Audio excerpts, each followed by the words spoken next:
Hey guys, it's Vern here again from the Hack Check podcast. Before I go any further, please would you consider subscribing to the channel, having a look at my latest video in the description box, and please leaving a like on the video. Would really appreciate that. Thanks very much. So we woke up this morning to the news that Dricus Du Plessis will not be fighting Israel Adesanya, but he will be fighting Robert Whittaker. And Dana White said it's a middleweight title eliminator. It's set for July the 8th at UFC 290, and the winner of this fight will fight Israel Adesanya for the middleweight title in Australia later in the year. I'm a little bit surprised, but at the same time I'm not surprised. I thought, it made sense, as I said in a previous video. I'll link that as well down in the description box. It made 100% sense for Dricus Du Plessis to be fighting Israel Adesanya next. However, I did also mention that I thought that the UFC might, if they weren't convinced on Dricus just yet, have him in a title eliminator against somebody in the top 5, either Paulo Costa or Robert Whittaker. And they've obviously gone with that route now with this news. So I'm just going to discuss, why I think the UFC went this way, and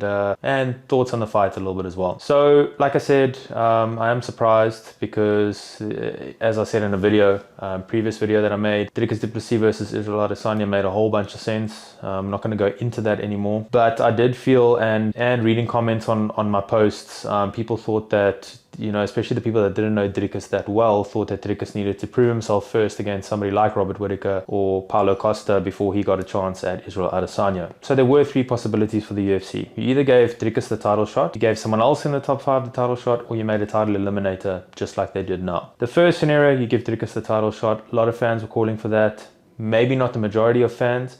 It's a fresh challenger for the title that we haven't seen. In all honesty, it's a winnable fight for Dricus. It's a winnable fight for Israel Adesanya. The second option, you go for someone else in the top 5, but as I mentioned, Israel Adesanya's run through that top 5. Some people he's run through twice, so that one is probably always going to be the least likely option, and that's of course why they've gone for this option of having a title eliminator. So the title eliminator does 2 things. The first thing it does, it gives the fans what they want. Yes, a lot of people wanted Dricus Du Plessis to get this fight, but I'd probably say a majority of the comments on the post I've made was Dricus was not ready. Okay, whether you agree with that or not, that's the consensus. Obviously the UFC's felt he's not ready just yet, so they want to see against Robert Whittaker. Robert Whittaker, in my opinion, is probably the toughest fight for Dricus for a variety of reasons, but I'll go into that in another video. So if he can get past Robert Whittaker, it's instant legitimacy to the people that don't know him that well. It sets up an even bigger fight when he goes up against Israel Adesanya after that, and you can sell that fight a lot easier. So the UFC's also been smart here. They've put the fight in Australia. Australia doesn't get many UFC events, so it will sell out regardless of who's fighting. So the UFC's kind of built a little bit of a contingency in because, as I mentioned with Robert Whittaker and Israel Adesanya, Israel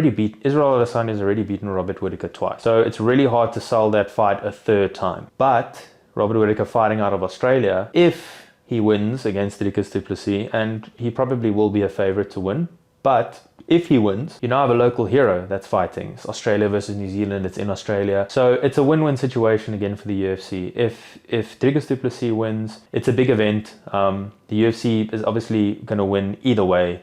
So I think it's a smart move by the UFC doing that. Now, one thing I just want to touch on is, I don't know what that now means for Paulo Costa. Does that mean Paulo Costa versus Chimaev? That's the fight I think that they should be making. I did make a video about it as well. So if you want to have a look, I'll put it in the description as well if you want to see my thoughts on that. But look, Paulo Costa did lose to Marvin Vettori, and Marvin Vettori is not in the title picture or title elimination picture. So maybe that already disqualified Paulo Costa from even being in the conversation for a title fight. So that could be why he's not even in the picture. It does make you wonder what's next for Paulo Costa. I mean, I still think the Chimaev fight is going to happen, and this further solidifies that.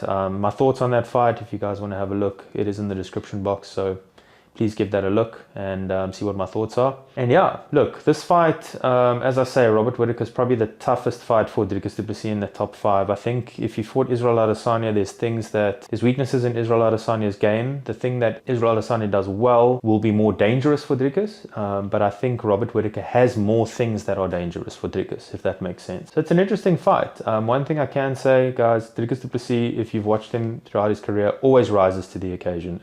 And by the way, his last past fights have been impressive. For those of you that say he doesn't have gas tank and the people were washed up or whatever, he's ending people's careers. Or people are getting cut from the UFC, and he's done this on a low gas tank. He just had nasal surgery. Watch his next fight. He's always risen to the occasion throughout his entire career. I've been following him for a long time. Us South Africans know what he's capable of. So don't think this is a walk in the park for Robert Whittaker. Robert Whittaker has, of course, also basically cleaned out their division. Other than for Israel Adesanya, he has only 2 losses in 9 years against Israel Adesanya. But Dricus is an unknown entity to these guys. Dricus brings something different. You know, in all these performances where people are trying to criticize him, no one talks about how good his grappling is. No one talks about his toughness, his heart, his durability. Nobody's talking about his power. Guys, he's got scary power. People in the know that have trained with him or have trained him say it is freaky. So I've heard people say holding pads for him is scary because his power is crazy. And it's not like a hit somebody, oh wow, I don't know, I could do that power. It's no, I'm going to put your lights out. I'm capable of using this power and controlling this power whenever I need to. So don't sleep on Dricus Du Plessis. It's not an easy fight for Robert Whittaker. I feel they have equal chance of winning this fight.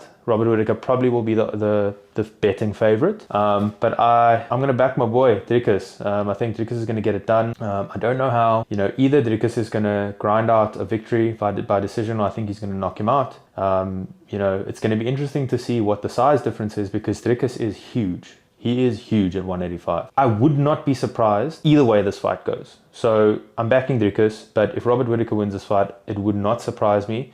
It would not surprise me if Dricus won this fight. What I can say is it's probably not going to go to a decision. If it does go to a decision, I think Dricus grinds it out and wins. But I'm picking this one not to go to a decision. So guys, this is going to be an amazing fight, and I'm sure you'll be just as excited as I am to see how this one plays out. So guys, I just want to touch on something else. Bokang Musanyani was just a guest on my show on the podcast. You can watch that episode as well.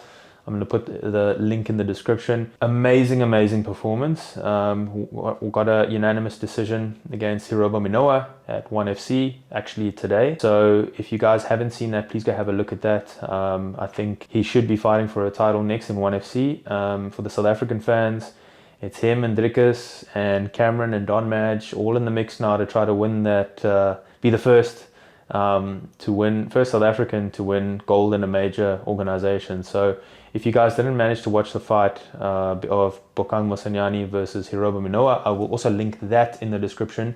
It was live streamed on ONE FC's YouTube channel, and it's about 3 hours in, I think.